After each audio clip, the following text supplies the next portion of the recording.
Well, hello everybody. We thought this would be a great time to talk about some of Colorado's conference chances as we near the final stretch here in November.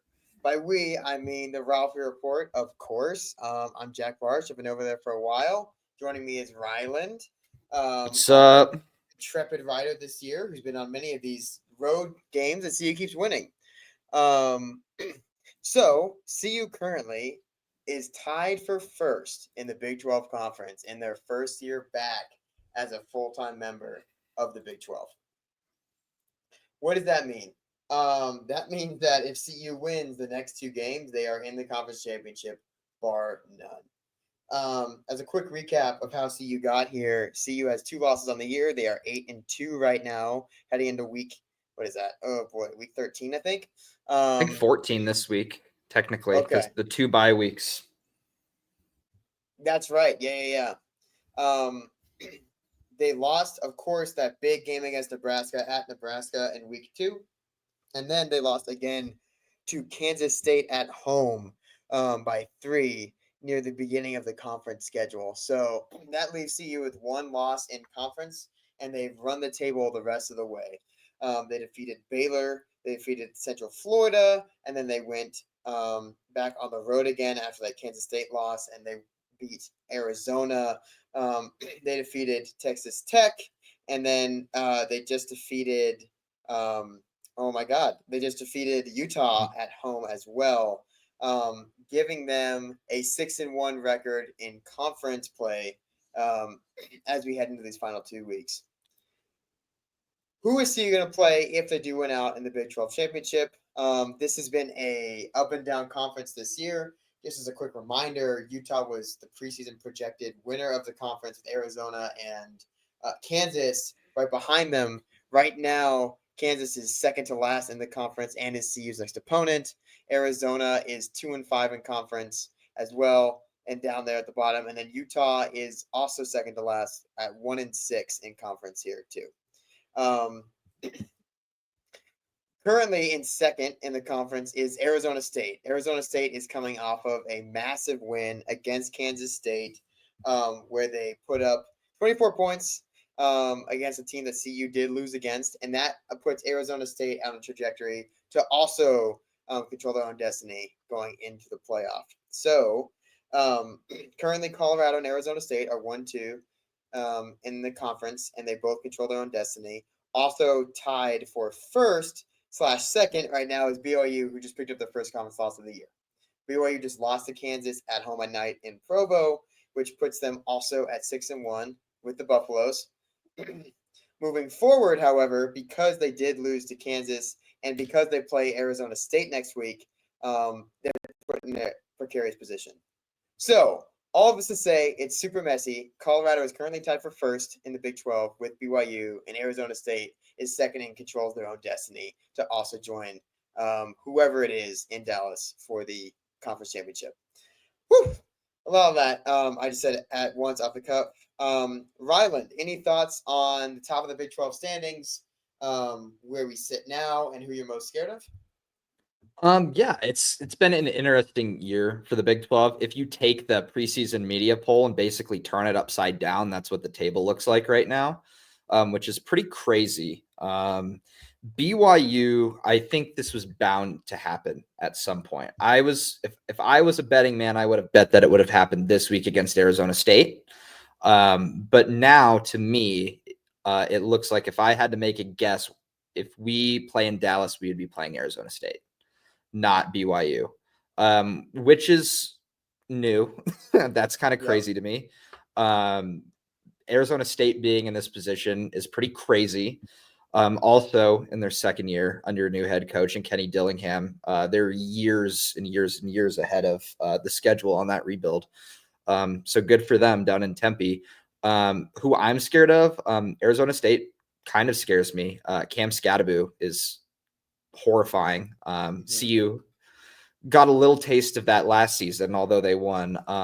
But yeah, who else scares me? I guess Arizona State scares me. BYU doesn't scare me that much. Is this not a bit? Is this not a bit? You knew who should scare you, Ryland? Is Kansas, dude. No, Kansas. I'm horrified of Kansas, dude. Yeah, Kansas I'm should scare you. horrified of Kansas. Jalen Daniels could turn this defense into like he could spread this shit like butter. It's like with how this team has handled running defenses, Yeah, not good. And they, last night was tough for CU. You want BYU to be really bad ranked as weekend high for as they CU. can. Yeah. You want BYU to be ranked as high as they can. If BYU was ranked really high and we beat them in the conference championship game, that shoots us way up into the poll. Yep. And Kansas now, they have something to play for next week because their bowl eligibility hopes are still alive. What are they now, 4-6? So they need to win out. If these next two games for Kansas are must wins. For motivational purposes, it would have been very nice for Kansas to have lost against BYU in Provo last night. Didn't quite happen. Yeah. So I think, it's been a really strange year for the Big 12. A lot of people will say that it just means that the whole conference is bad. And to that, I say, I don't care if they are, really. They might be. I don't care. CU's winning conference games. And for much of my fandom years, Colorado has been the reason a conference is looked at as bad, or one of the main reasons. So the fact that CU is quote unquote feasting on a bad conference is nothing but a massive sign of improvement. If we're prognosticating out to Dallas, which is dangerous, I think I am way more scared of playing Arizona State than I would be at BYU. To your point, 100%. is a freak. Sam Levitt is really exciting with the ball in his hands on offense. Kenny Dillingham has that team playing pretty inspired football right now. Our old friend Jordan Tyson is rounding into form as the number one receiver in the Big 12. They just play complimentary football, and that's an annoying thing to say, but they do. They just find ways to win, and Scottaboo is going to get healthier and healthier as the season rolls on. This next week up against BYU in the desert is a huge week for both teams. Like we mentioned, Saturday is actually a really bad day for CU past blowing out Utah at home. We wanted Kansas to lose to BYU at night, and they ended up pulling out that game in a pretty ugly one in Provo. We wanted Cincinnati to beat Iowa State last week because Iowa State's also lurking there with 5-2 record in conference. So a Cincinnati win would have helped CU in a big way. We wanted Kansas State to go ahead and beat Arizona State to drop them down to 3 conference losses with Kansas State. Who would have had 2, but that would have been big. And also, the higher that Kansas State is, the more leeway voters have to bring CU up higher because of that loss that CU has against the Wildcats. So all in all, everything outside of CU's control went against CU, but that's why you get to a point where you can control your own destiny near the end of the year, right? This upcoming weekend is huge around the conference. We've already talked about it a little bit, but Arizona State plays BYU, and the winner of that game controls their own destiny in Dallas. That's going to be in the desert. Arizona State's currently favored by about 3.5 points. Really, really interesting game, and will be really fun to watch too. The other big one happening next week, of course, is Colorado playing Kansas at Arrowhead Stadium at 1:30. Right now, Colorado is a 2.5-point favorite, so a similarly close contest is expected. And this is a must-win for Colorado's hopes at the college football playoff berth. So Kansas is peaking at the wrong time for CU. They're playing their best ball right now, and they've led in the fourth quarter of every single game they've played. So don't let that 4-6 record fool you. They are dangerous, and they will score points. As you can see, they're averaging 30 points a game right here, and they're averaging 24.6 points a game given up. That point differential is pretty good in this conference too. It's up there.